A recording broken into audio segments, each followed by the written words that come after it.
I'm going to go ahead and do this video. I just decided tonight that I'm going to put this thing out there and let everybody take a look at it.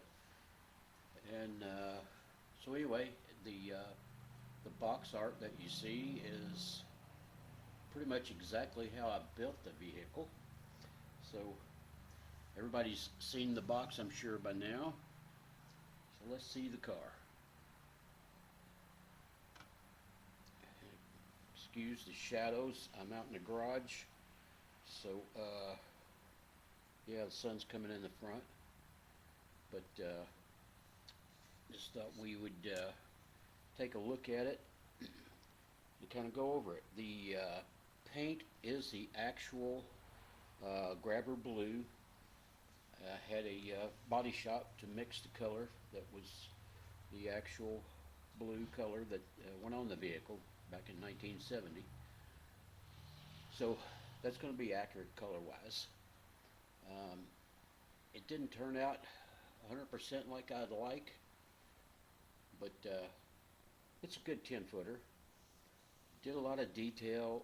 I'm still working on my paint. I think paint is the most important part of the project.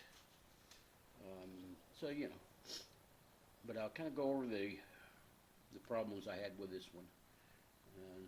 We'll start with the hood. These hood pins, I don't know if this is going to focus very well, but the hood pins didn't fit the hood very well. I had to drill the holes out in the hood to get the hood pins to fit right, and I sanded down the bottoms of the hood pins so that they fit in there as best they could. So finally, you know, they turned out pretty well there.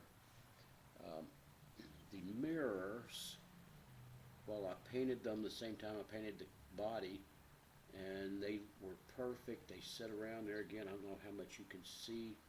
This is not wanting to focus very good, but when I glued the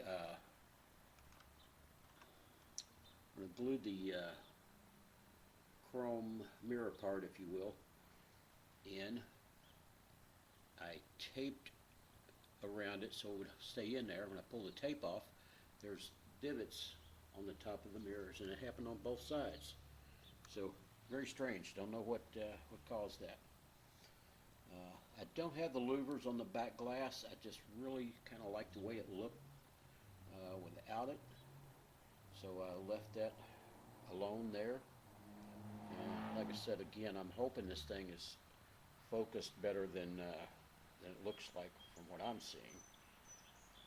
And anyway, the decals were a little bit of a bear, but this kit's got a lot of great decals, a lot of detailed decals. Paint on this thing, I'll go back to that. It's there again, you may not be able to see it. This thing's not focused when it gets close up, but it's got some hairline cracks in the paint that I don't know what caused that. I didn't want to go back and redo it, strip it, and go through the whole thing again. So it's not bad enough that I can't live with it. Did some detail in the engine. I didn't wire it. Didn't.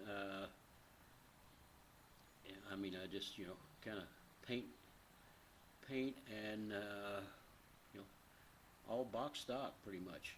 One thing that I did do that I don't really see anybody out there doing is I done the window band, the tint band on the windshield. Thought that turned out really nice. Wish we could see just how that turned out. Maybe, yeah, I don't know. May be very disappointed in this video by the time I get it in the computer and take a look at it. But let's go to the bottom side. Got the red oxide primer on the bottom side with the blue kind of dusted in like the factory would have done on that. did go with the yellow shocks. I just like the way that looks. And yeah, pretty much there again. Pretty well stock.